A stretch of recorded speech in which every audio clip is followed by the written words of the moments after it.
Aujourd'hui, nous allons synthétiser le fer à l'échelle nanométrique zéro valent en utilisant la méthode de réduction du borhydrure de sodium. Avant de mener cette expérience, assurez-vous que vous disposez de tous les équipements de protection appropriés. Vous allez vouloir vous assurer que vous avez vos lunettes, vos gants, votre blouse de laboratoire, vos pantalons longs et vos chaussures fermées. Voici la liste des fournitures et outils dont vous aurez besoin pour mener cette expérience.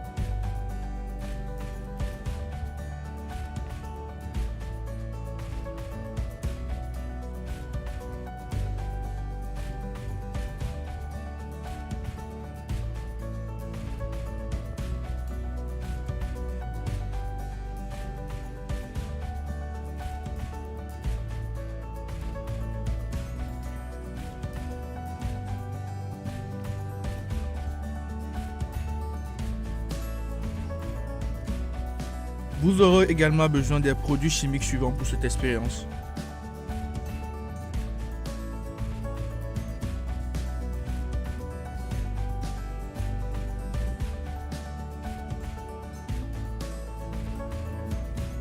À l'étape 1, mesurez 10 g de sulfate ferreux.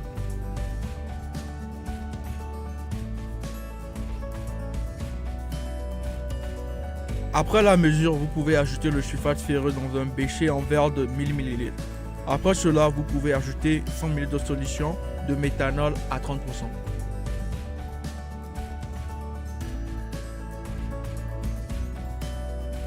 Enfin, à l'aide d'un agitateur magnétique, mélangez la solution à vitesse moyenne pendant environ 5 minutes pour dissoudre complètement le sulfate ferreux.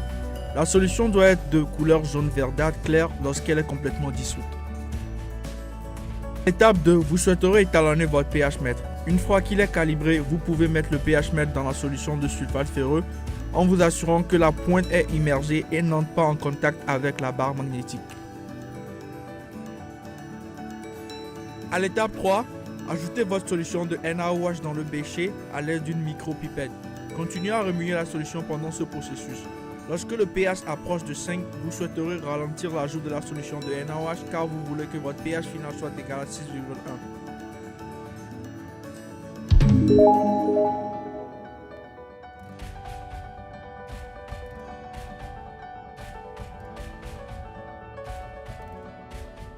À l'étape 4, vous mesurez d'abord 3,97 g de borhydrure de sodium. Une fois mesuré, vous pouvez utiliser un flacon en verre ou en plastique pour dissoudre le sodium avant de l'ajouter à une fiole jaugée de 50 ml.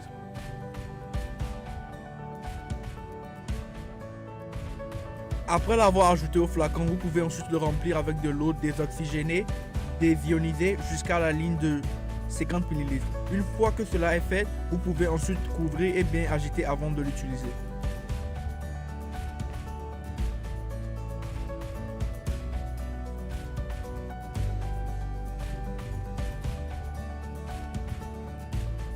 À l'étape 5, ajoutez votre solution de sodium dans une burette. Ajoutez la solution de sodium goutte à goutte dans le bécher dans des conditions d'agitation continue. Veuillez être très lent pendant ce processus.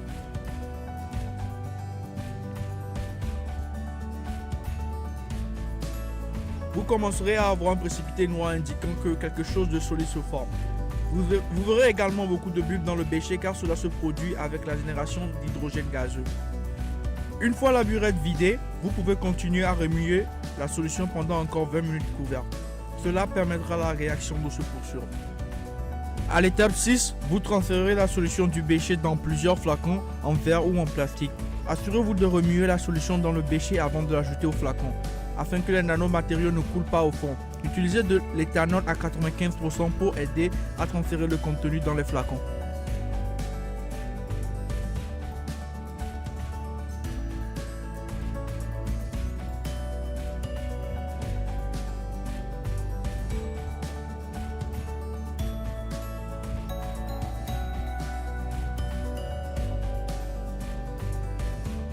Après avoir rempli les flacons, vous pouvez ensuite centrifuger le contenu à 3000 tours par minute pendant 5 minutes. Ce processus permettra au contenu de se séparer et aux nanomatériaux de se déposer au fond des flacons. Après 5 minutes, retirez le contenu et éliminez le surnageant car il est considéré comme un déchet dangereux.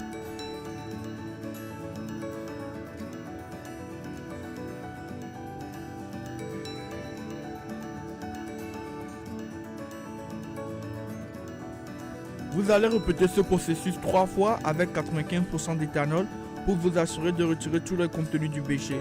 Notez que l'eau de lavage est également considérée comme un déchet dangereux.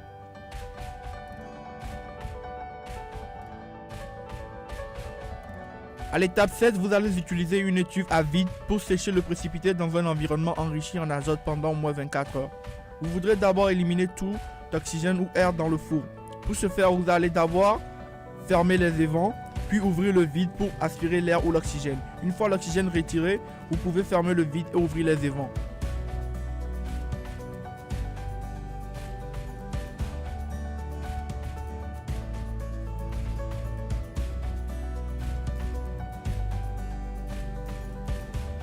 Commencez lentement à ajouter de l'azote dans le four à vide et laissez le nanomatériau y reposer pendant 24 heures.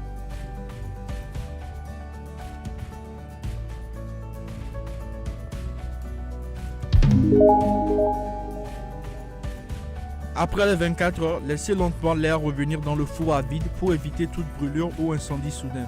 Cette lente exposition à l'air crée une couche d'oxyde sur les nanoparticules qui les protège d'une nouvelle oxydation soudaine. Ce processus s'appellera la passivation.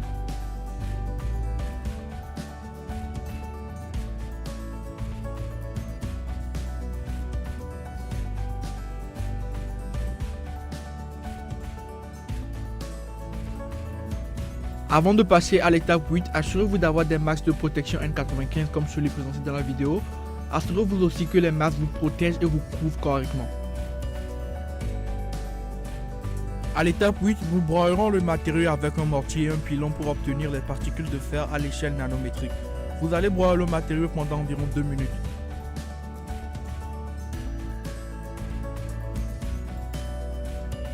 Une fois que vous avez fini de broyer le matériau, vous pouvez le transférer dans un flacon en verre de 20 ml.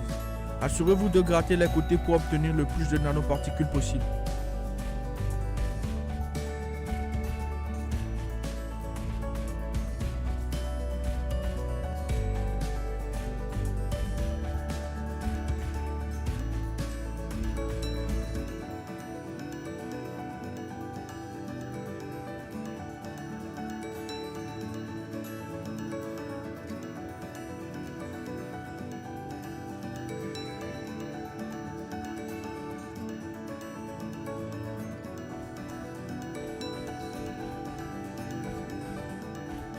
Une fois les particules transférées dans les flacons, vous êtes prêt à les préparer pour le stockage. Il existe 2 manières différentes de stocker les nanoparticules. La première étape que nous pouvons faire est d'ajouter de l'azote gazeux au flacon pour éviter toute oxydation. Assurez-vous d'ajouter lentement l'azote gazeux pendant ce processus.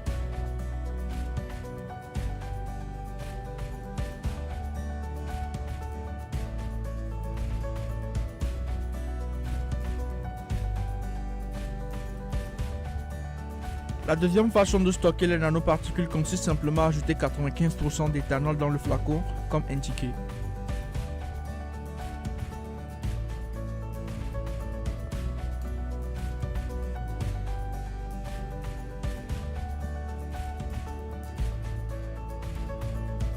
La dernière étape de cette expérience est de peser une partie des nanoparticules et de les préparer à être utilisées dans une expérience.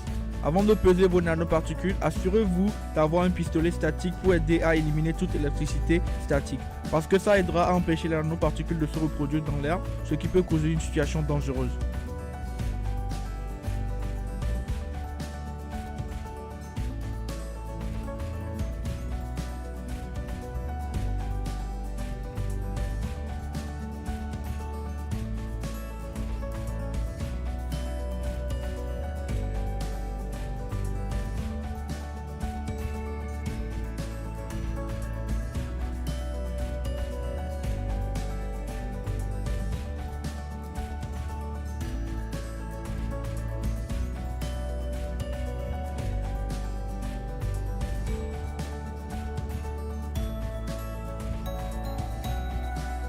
Veuillez noter que le nanomatériau est pyrolytique. Veuillez les stocker et les manipuler avec prudence. Assurez-vous de consulter votre service de sécurité chimique si vous prévoyez de les transporter.